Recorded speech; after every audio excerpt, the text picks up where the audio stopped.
I just built one of the most absurd budget commander decks that I have ever played because of random chance. In fact, you can find the commander itself for less than $3, and this deck is the most explosive pile of trading cards that I have played with in a very long time. Some might even consider it akin to Urza. Yeah, Urza. It's crazy. But before I show you why, let's show you how we got here. So we're gonna try something a little different for this video. We're gonna hit up 3 people I know and see if they can come up with some really cool restrictions for our deck. Hopefully they don't totally kill us and we can still make a really cool budget deck out of this, but I'm interested to see what happens. I'm kind of nervous about what he's gonna give me. Hello. Codebreaker. What's up, Jake Tilk? What's up, buddy? I got a question for you. Go for it.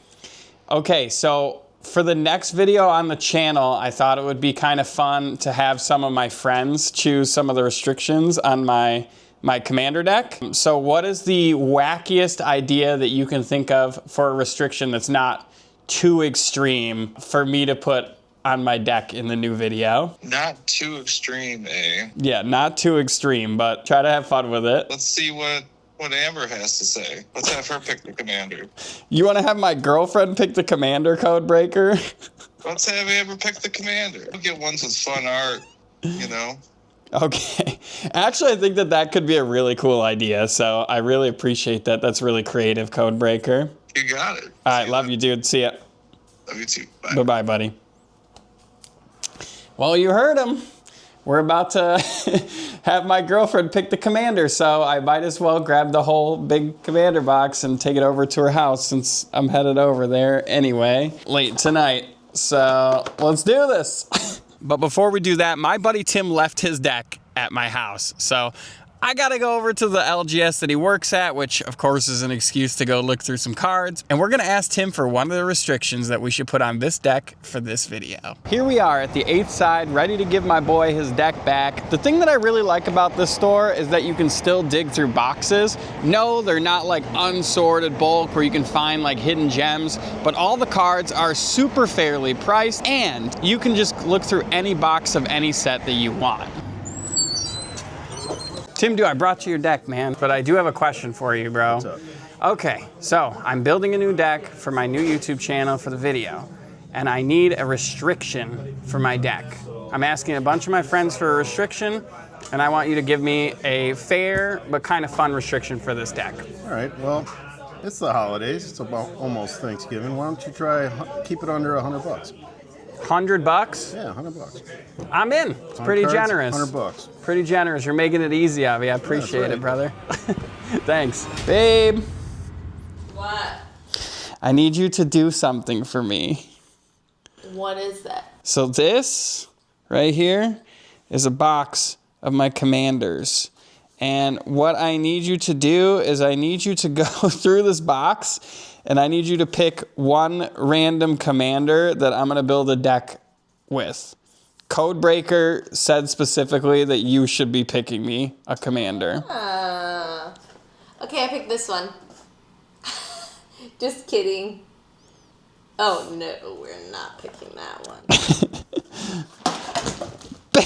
Babe, what are you doing? I want to look at them all. Well, you could have just taken them out like in little stacks instead of dumping them all. Oh my goodness gracious. How much money is this all together? Okay, that one's cool too. Ooh, him. All right, this is good enough. Here's my spread of the short list. How are you liking it so far?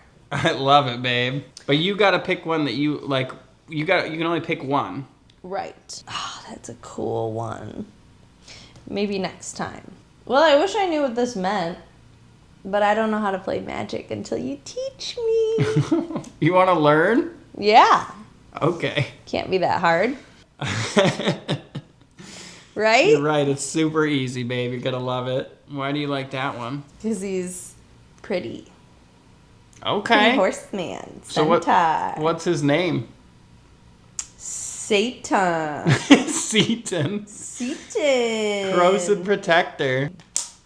Good luck. My girlfriend Amber chose Seaton, Croson Protector, as my commander. A commander that I'm very familiar with, and it's very strong if it's built right. I'm really glad she chose this one because it's sitting outside the top 1,000 commanders in popularity, and I really don't like to play super popular commanders. And the reason for this is because with many of my own experiences, I find these commanders to be less fun. Now, this isn't always the case, and sometimes a commander is really popular because it's really fun, but I feel like commanders outside the top 1,000 in popularity have a lot of novelty to them. They can be a lot of fun, and they're not always the most solved version of the commander that you find online. But I said at the beginning of this video I was going to hit up 3 people to get some rules for this deck, and although I hit up 3 people, one of them does not play Magic, and I was sent to that person, so I'm going to impose my own 3rd rule for this deck. And the rule is, as with the Squall deck that I already made for a previous video, I can only use cards that I already own. So with the 3rd rule in place, I began my deck building process, where I start every new commander deck with a clear plan and end up with a pile of 1,000,000 cards that might be good. I try to stay disciplined, but sometimes I will sit for days and in some cases weeks, essentially swimming in cards,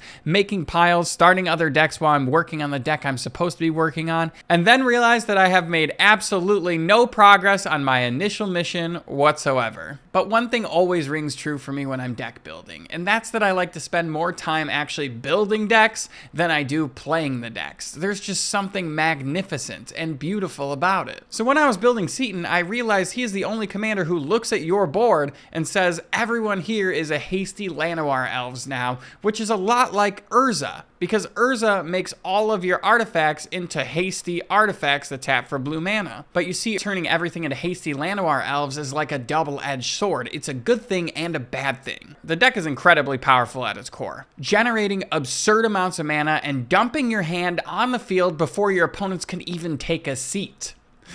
Get it? But playing against it can be easy. Just remove all the creatures and you have nothing to worry about. Basically, the same thing you do against every green deck ever. But if your opponents don't have a board wipe, you are essentially the most maniacal person at the table. But if they do, it's no problem because we built this deck to make your potential rebuild only 1 card away.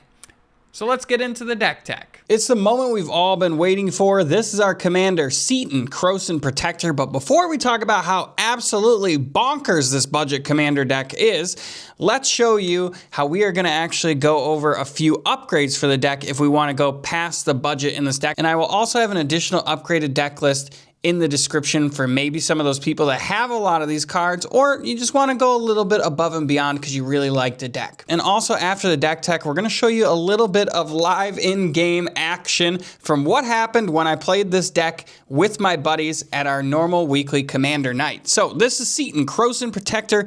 It is 3 green mana. It is a creature, Centaur Druid Legend, and is a 2/2 that says tap an untapped Druid you control to add a green to your mana pool. So why is this card busted? Well, you see this card, Elvish Mystic? It is an Elf Druid. 1/1 for 1, meaning it can tap itself for 1 mana. Seaton does not care if this card has Summoning Sickness. So you can just play the Elvish Mystic and tap it for 1 green because of Seaton's ability right away. Meaning we can explode with mana and just dump all of our cards onto the field, and that is how we're going to end up killing our opponents. But before I show you how we're going to kill our opponents, let me go over the 6 piles here. So we have our first pile, which is a lot of our just generic creatures that produce mana and help us fulfill our game plan. Most Druids actually happen to be elves, so we do have a lot of elf synergies in here, but we also have some Druid synergies. It's basically all of the creatures that are going to be the important ones for our deck and for making sure that our game plan goes to plan. We also have our draw pile right here. We have our disruption pile. We have our game ending pile. We have our generic value pile, and we have our lands. So let's start with the creatures here. To start, we have a whole bunch of 1-drop elves that almost do the same thing. We have Elvish Mystic, which is 1-drop, taps for a green. Arbor Elf, untap a forest. We have Boreal Druid, which is a 1-drop and taps for colors. We have a Llanowar, which is the same thing as Elvish Mystic. Findhorn, same thing as Llanowar and Elvish Mystic. And we have Elvish Pioneer, which is a 1-drop elf druid. Comes into play, you may put a basic land card from your hand into play tapped. But this card's gonna get us double value because of our commander being able to tap it for a green as soon as it comes down, or we play it on turn 1 and we ramp ourselves.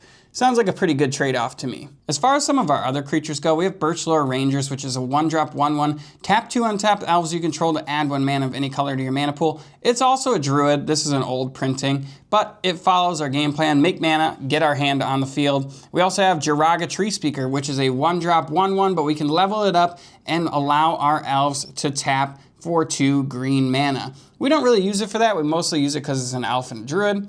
Heritage Druid, one of the better elf druids in our deck. 1-drop 1/1, tap 3 untapped elves you control, add 3 green mana to your mana pool. We also have a signed Gyre Sage, which I got signed by the artist at a convention a really long time ago. It is a 2-drop 1/2 with Evolve, and we could tap it to add a green mana for each +1 counter on Gyre Sage. Devoted Druid, one of my favorite elves in the deck because we can actually put a -1 counter on it to untap the Devoted Druid. So let me show you something really cool with this card. If we have Seaton, we can actually tap the Devoted Druid to Seaton's ability, floating a green mana, and then we can put a -1 counter on Devoted Druid to untap it, allowing us to make another green. But here's the thing, if we pump this thing up with some of our other creatures, which I'll show you later, we can untap this thing a whole bunch of times until it has 0 toughness, floating a bunch of mana. We also have Paradise Druid, Elf Druid, 2/1 with hexproof, as long as untap, tap to add 1 mana of any color. Priest of Titania, add green to your mana pool for each elf in play. This card is absolutely bonkers. And as I said earlier, we just want to dump our hand onto the field. So that way we can either fuel back up, which I'll show you later, or just kill our opponents really, really fast. And this card helps us to maintain that game plan. We also have Llanowar Druid. It is a 1/2 for 2. One of my favorite druids in the deck. This is also an old printing. We can sacrifice it to untap all forests. Now we have some cards in this deck, such as Harvest Season, which can get us a ton of forests out of our deck, which Harvest Season is a 3-drop sorcery. Search your library for up to X basic land cards, where X is the number of tapped creatures you control. Put those on the battlefield tapped. This card will untap all of those forests that we bring into play from our deck. And the cool thing is that tapping our creatures, we don't have to attack, we can just tap them all with Seaton. Absolutely bonkers, absolutely bonkers. This card is capable of making us so much mana, and I'm excited to show you some of our game plans. We have Leafkin Druid, a 0/3 that taps for a mana, or if we have 4 or more creatures, we can add 2 green instead.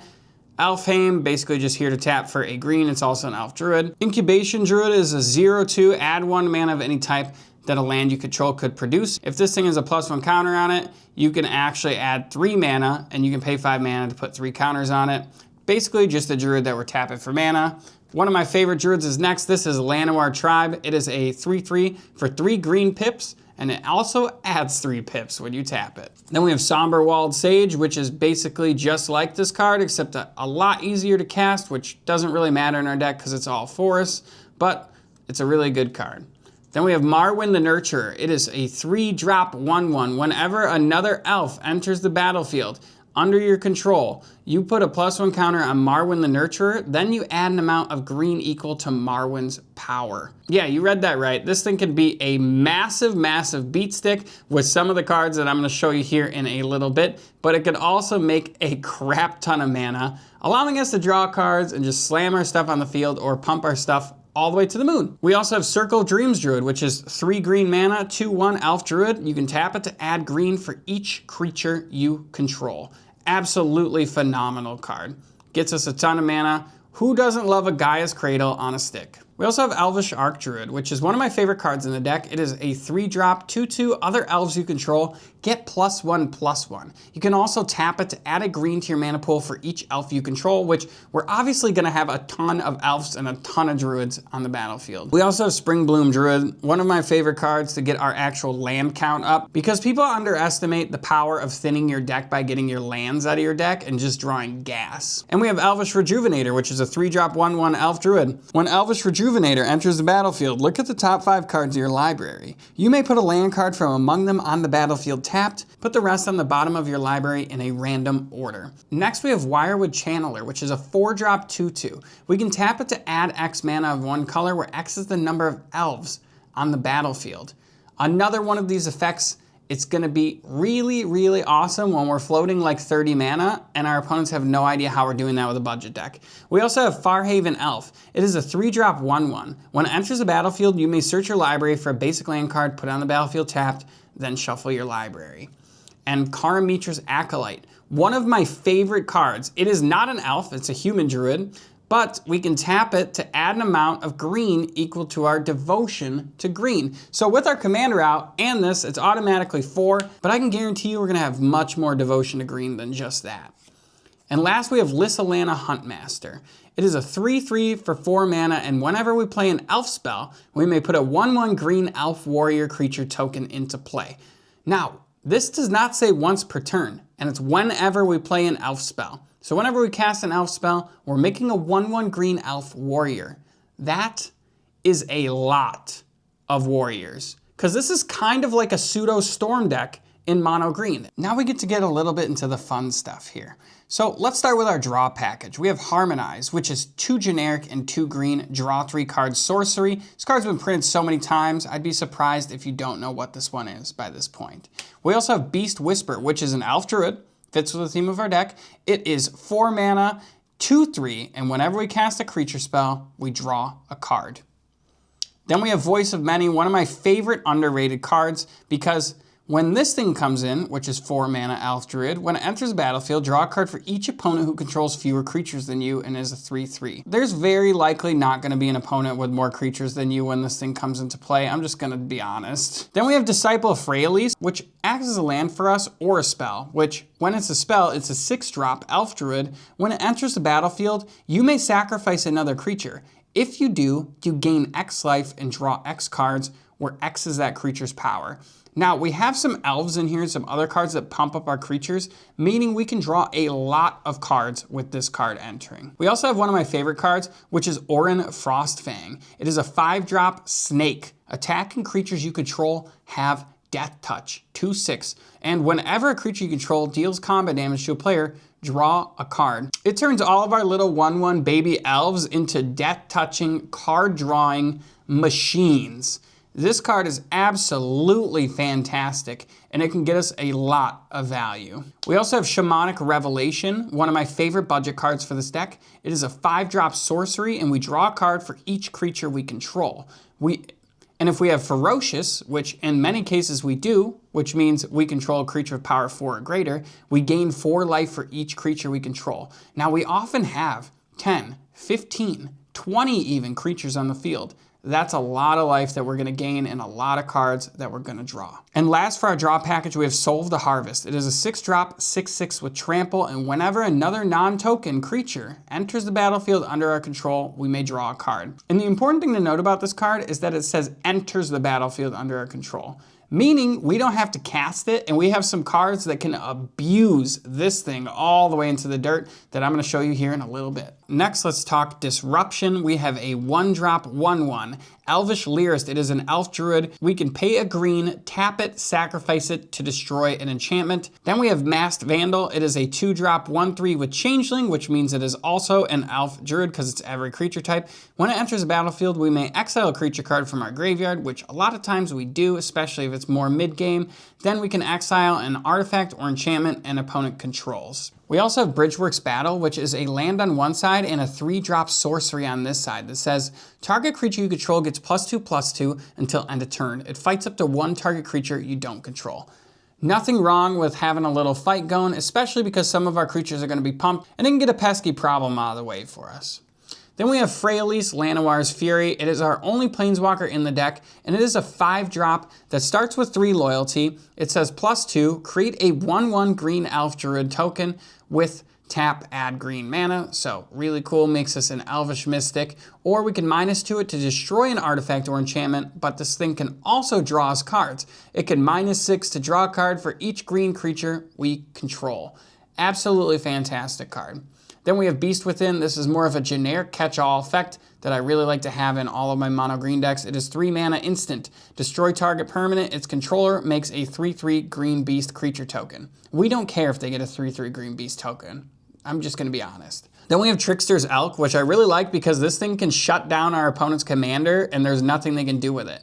You bestow this for 2 mana, so you enchant an opponent's commander as an aura and it loses all abilities, and it's a green elk with base power and toughness, 3/3. Or you could just make this thing a creature, which you hardly ever do. You're just gonna use this card to get rid of problem cards, but it's fantastic because they're just sitting there with a 3/3 elf and there's nothing they can do unless they blow up their own creature, and your opponents aren't gonna blow it up. Why would they blow up a dead elk? We also have Song of the Dryads, which is the same thing. It is a 3-drop enchantment aura, enchant permanent. Enchanted permanent is a colorless forest land. So you can turn their commanders into a forest until it leaves the battlefield, which is absolutely bonkers. And this card's a little bit harder to get rid of because you cannot block with a forest land. So they're gonna have to either blow up the enchantment or blow up the land. We also have Kenrith's Transformation, which is a 2-drop enchant creature, and when it enters the battlefield, we draw a card, which is great automatically, but enchanted creature loses all abilities and is a green elk with power and toughness, 3/3, and no abilities. And then we have Kenrith's Transformation, which is a 2-drop enchantment aura with enchant creature. When it enters the battlefield, we draw a card, which is fantastic because it replaces itself and it's bonkers. Enchanted creature loses all abilities and is a green elk creature with base power and toughness, 3/3. Another way to shut down our opponent's commanders. We love it. Now I want to talk about some of our game plan cards here. We already went over Harvest Season. As you can tell, we're going to have a ton of cheap creatures on the field, and Harvest Season is going to get us a lot of lands out of our deck. We also have Growing Rites of Itlimoc, which is a 3-drop legendary enchantment, and when it enters the battlefield, you may look at the top 4 cards of your library. You may reveal a creature card from among them and put it into your hand. So, absolutely fantastic card. Gets us a card that we need off the top 4. And also at the beginning of our end step, if we control 4 or more creatures, we transform the Growing Rites of Itlimoc, which we are probably gonna have 4 creatures on the board unless we get board wiped so many times we can't count. So this turns into a Gaia's Cradle on the other side. We can either tap it for a green, or we can tap it and add green for each creature we control. We also have Leyline of Abundance, which is a 4-drop enchantment. And if it's in our opening hand, we may begin the game with it on the battlefield, which, wow. When this thing enters and it's pre-game actioned into play, I can pretty much guarantee it's game over for your opponents because you're gonna have a whole bunch of mana dorks in your hand. And whenever you tap a creature for a mana, you add an additional green. So we're gonna end up tapping our creatures for 2 mana, not just 1, 2 mana. And it's a great mana sink. We can pay 8 mana to put a +1 counter on each creature we control, turning our little army of like 1/1 poo-poo creatures into absolutely insane bombs. And we're gonna have plenty of mana to do so. Then we have Shared Summons. It is a card that helps us to get our game plan going and secure the victory for us. It is a 5-drop instant. Search our library for up to 2 creature cards with different names, reveal them, put them into your hand, then shuffle your library. You need to draw? Sure, search out the snake that draws us the cards. You need to make a bunch of tokens? Sure, search out Lyssalana Huntmaster. Or if you need to win, search out some of our win cons, which I'll show you here in a minute. We have Court of Calling, which is a 3 green and X instant with Convoke. That means each creature we tap while playing this spell reduces its cost by 1 or by 1 mana of that creature's color. I want you to remember, with Convoke, it does not matter if the creature is summoning sick. You can pay for Convoke with that creature. What this card allows us to do is search our library for a creature card with converted mana cost X or less and put that card into play. So if we have something we want to put into play before damage, say we're attacking, or they've declared blockers and you want to put in a creature that's going to pump up all your creatures, Court of Calling is the way to go. We also have Season of Growth, which I think is just an amazing card as a 2-drop enchantment. Whenever a creature enters the battlefield under our control, scry 1. We're gonna have tons of creatures entering, which means when we scry 1, we can continue to crank with our game plan. We can put all those pesky forests that we might flood with on the bottom of our library, which we don't play too many lands, but this card really helps us just keep our game plan going. And it also says, whenever we cast a spell that targets a creature we control, draw a card.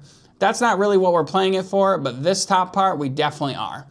Then we have Wild Pear. This is a 6-drop enchantment that says, whenever a creature enters the battlefield, if we cast it from our hand, we may search our library for a creature with the same total power and toughness and put it on the battlefield. If we do, shuffle our library. We have so many creatures in our deck, and we have so many creatures with the same power and toughness that this card can get out of hand. In fact, it can search us some of our win cons, which I'm excited, so excited to show you guys the win cons.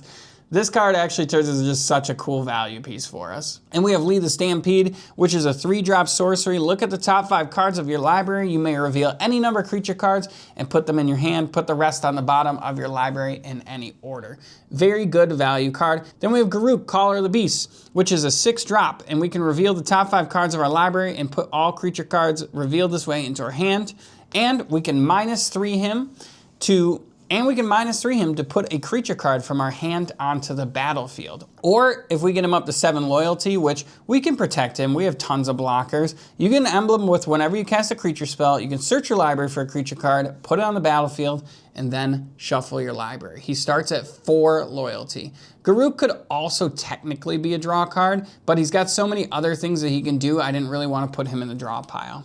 Then we have Sylvan Anthem, which is a 2-drop enchantment. It is literally an anthem for our creatures, saying green creatures we control get +1/+1, and whenever a green creature enters the battlefield under your control, you scry 1. Much like that other enchantment, except I think this one's a little bit better for our deck in this case. Now we get to talk about our insurance policy or our insurance premiums, which a lot of commander decks don't play insurance, but I think in a deck like this, it's really important that we have insurance for board wipes or insurance for late game.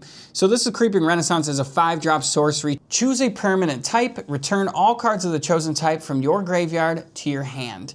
This, you're gonna end up choosing creature, and then you're gonna return all creatures from your graveyard to your hand. It also has flashback for 7, meaning we can do it all over again. And our other insurance card here is Whisperwood Elemental. It is a 4/4 for 5 mana that says, at the beginning of your end step, manifest the top card of your library. And you can turn it face up at any time for its mana cost if it's a creature card. Now we have a ton of creature cards in this deck, so pretty much every card you manifest is gonna be a creature, if not like a land or something that we don't wanna draw anyway. But the reason that we play this is because it is our final insurance policy card. We can sacrifice Whisperwood Elemental, and until the end of turn, face up non-token creatures we control gain. When this creature dies, manifest the top card. So if we get board wiped, this protects us, gets us a whole bunch more stuff on the field, and if we're board wiped, then we're the only ones left with anything, and we probably have a ton of tutus on the field, if not a bunch of good value creatures that we could flip up. Maybe we hit one of our win cons. Who doesn't like getting lucky once in a while? Then we have Fauna Shaman, which is a 2-drop,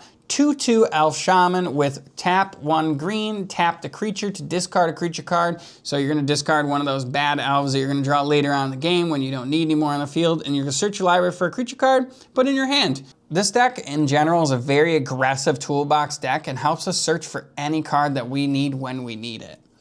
And last for the utility cards, we have Intrepid Paleontologist, which is a 2-drop, 2/2 Human Druid. We can tap it to add 1 mana of any color, or we can tap 2 to exile a card from a graveyard. We don't really care about casting dinosaur cards with this other part, so I'll just ignore this. But exiling a card from the graveyard and this card being a druid is pretty relevant for our deck sometimes, especially if our opponents are playing graveyard decks. We gotta have ways to shut them down. But then the win cons showed up. So our first one is Voice of the Woods. It is a 5-drop 2/2. We could tap 5 untap elves we control to create a 7/7 green elemental creature token with trample. Sometimes we can't find the perfect answer, and this card is more of a utility card, but it can be considered a win con card because we can do this at instant speed. We can just tap a bunch of elves that we have on our field and just make 7/7s during the end step before our turn, which is essentially like a pseudo haste thing. So it helps us make some big beaters so we can beat people down, or we can buy time and get blockers while we're looking for specific answers. Next we have Jiraga Warcaller. It is a 1-drop 1/1 with multi-kicker 2. So we can pay 2 mana as many times as we want when we cast this, and Jiraga Warcaller itself enters the battlefield with a +1 counter on it for each time it was kicked. And other elves we control get +1/+1 for each +1 counter on Jiraga Warcaller. So if we multi-kick this, say we put 7 mana into it, all of our elves are gonna get +3/+3. It's a great mana sink, and it's an elf at that. One of my favorite cards to win the game with is Beastmaster Ascension. Is a 3-drop enchantment, and whenever a creature you control attacks, you may put a quest counter on Beastmaster Ascension. As long as Beastmaster Ascension has 7 or more quest counters on it, creatures you control get +5/+5. You heard that right. +5/+5 permanently, as long as this card's on the field. So What you could do is attack with 7 creatures all at the same time, put all the quest counters on this card, and then all of them are going to be swinging in with an additional 5/5. We have Azuri Renegade Leader, which is a 3-drop legendary creature elf warrior 2/2 that says, tap a green to regenerate another target elf. Well, since most of our creatures are elves, this is like a baby insurance policy. It does protect some of our most important pieces, and we have tons of mana, so it's not really a problem. The real reason we're playing this besides this is the 5 mana elf creatures you control get +3/+3 and gain trample until end of turn. See, with Beastmaster Ascension, they get 5/5, but they don't get trample. This is also a great mana sink because we can actually put as much mana as we want into this and pump our creatures as much as we have mana for. Next, we have Shaman of Forgotten Ways. It is a 3/3/2/3 human shaman, which we can tap to add 2 mana of any combination of colors to our mana pool and only spend this to cast creature spells. So not only is it a mana dork, but we're playing this for its formidable ability, which is 11 mana and tap it. Each player's life total becomes the number of creatures that he or she controls. Activate this ability only if creatures we control have total power 8 or greater. What's funny is if we play this against control, we activate this, they might not have any creatures on the field whatsoever, so it might just kill them right away. But since we're gonna be able to activate this so quickly and we're gonna have so many more creatures on the field faster than anyone else, this card can absolutely win the game on the spot. Then we have Olamog's Crusher, which is a generic sort of win con that I really like having in this deck. It is 8 colorless, 8/8 with Annihilator 2, which means whenever this creature attacks, defending player sacrifices 2 permanents. You heard that right. Permanents. They can even sacrifice lands. They have to sacrifice something. This card attacks each turn if able, but we can power this thing out really fast. And any of our opponents who are gonna cause us a big problem, this can shut them down because it's gonna rip them of their lands and all their things on the board before they have a chance to set up. We also have Artisan of Kozilek, which is a 9 mana creature that does much of the same thing. But when we cast it, we can return a creature card from our graveyard to the battlefield. It's also a 10/9. Then we have Craterhoof Behemoth. I don't know what kind of deck this would be if we didn't. It is 8-drop creature beast haste. When it enters the battlefield, creatures we control gain trample and get +X/+X till end of turn, where X is the number of creatures we control.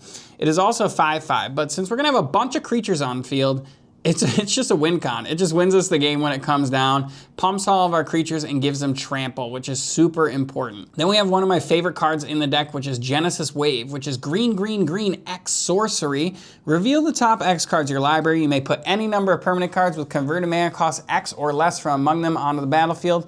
Then put all cards revealed this way that weren't put onto the battlefield in your graveyard. This card's absolutely fantastic since basically every single card in our deck is a permanent. We just get to dump however many cards X equals to. And our mana cost is super low besides just a few of our win cons, so this card is absolutely fantastic. And if I had this card in my hand, I would actually wait until I'm actually going for the win or trying to get the win cons, because if you land the win cons off this card, like Craterhoof Behemoth for instance, it's game over.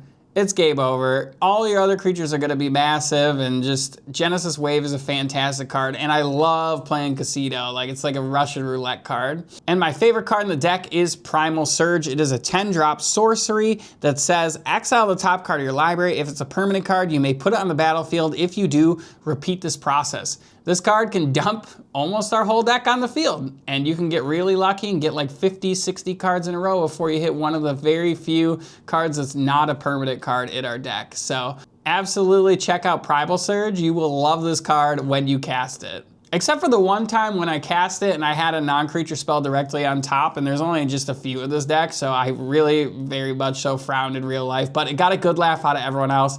And that's kind of what Commander's about, right? Having a good time with everybody. Then we have our lands. We have Scavenger Ground, which is a desert. We can tap it for colors, or we can tap 2 and sacrifice the Scavenger Grounds or any desert and exile all graveyards. Gotta have our graveyard hate. We have Arch of Razka, which has Ascend. If we control 10 or more permanents, we get the City's Blessing for the rest of the game. We can tap it to add a colorless or tap 5 and draw a card, but we can only do this if we have Ascended and we have the City's Blessing. Then we have Hoshib Oasis, which is a desert that can go with our Scavenger Grounds, or the Scavenger Grounds can go to the Hoshib Oasis. We can either tap it for a colorless, pay 1 life, add a green to our mana pool by tapping it, or we can pay 3, sack a desert, and target creature gets +3/+3 until end of turn. This land is really important for our deck because it can combo with a lot of the cards that I showed you earlier where their power really matters. And the rest of the deck is just Forest, that's it. Now, some of the upgrades for Seaton, if you have the budget, which I have played with these cards before in the deck, and I really like them. Lurking Predators, it is a 6-drop enchantment. Whenever an opponent casts a spell,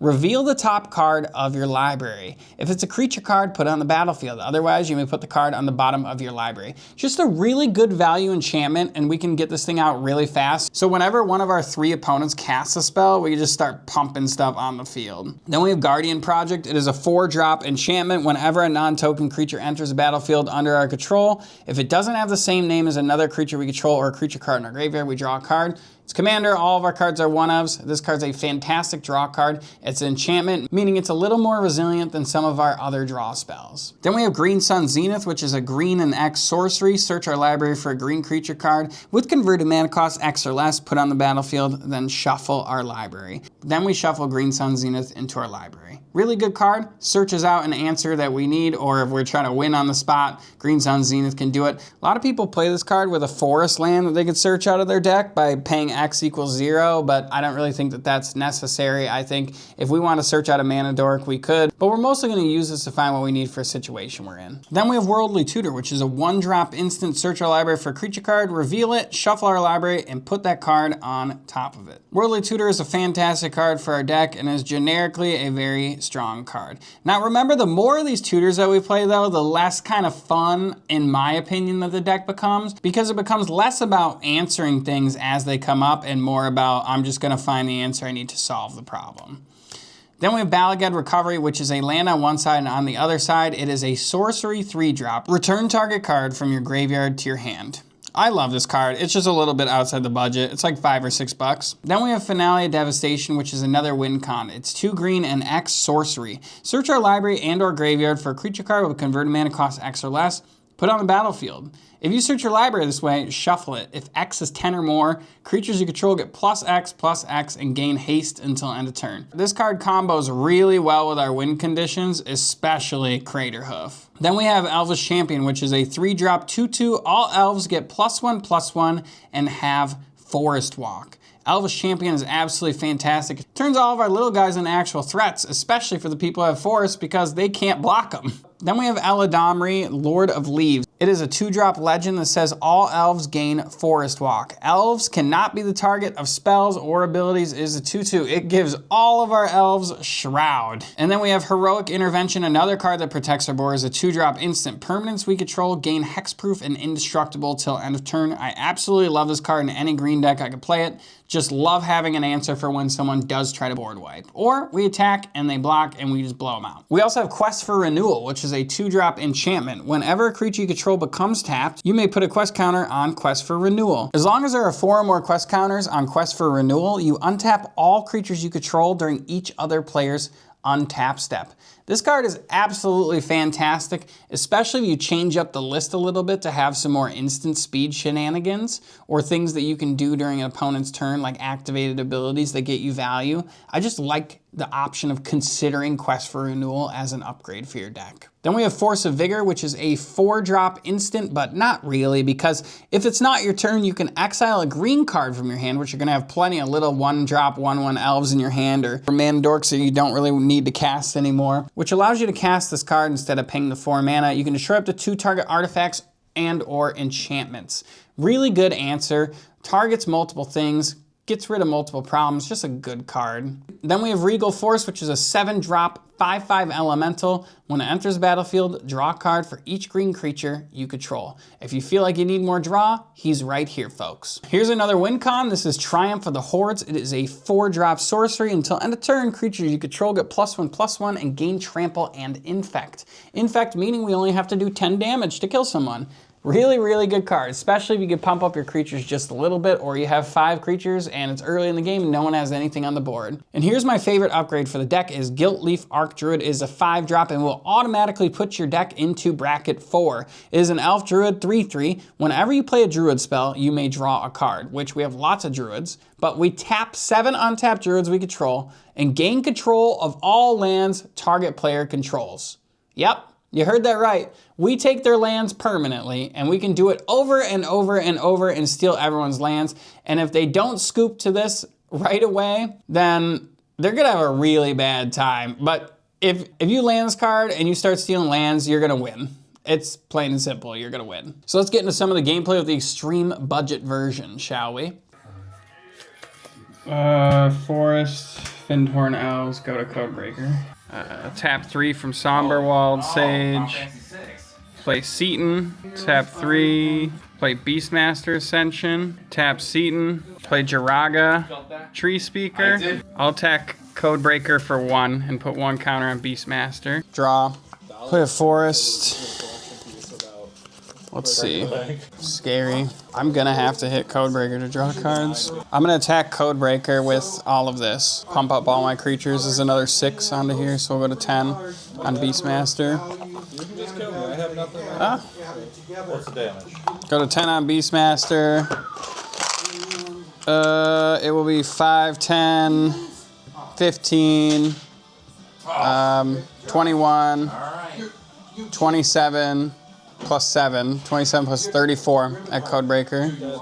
Sorry, Codebreaker. I'll draw 6 cards.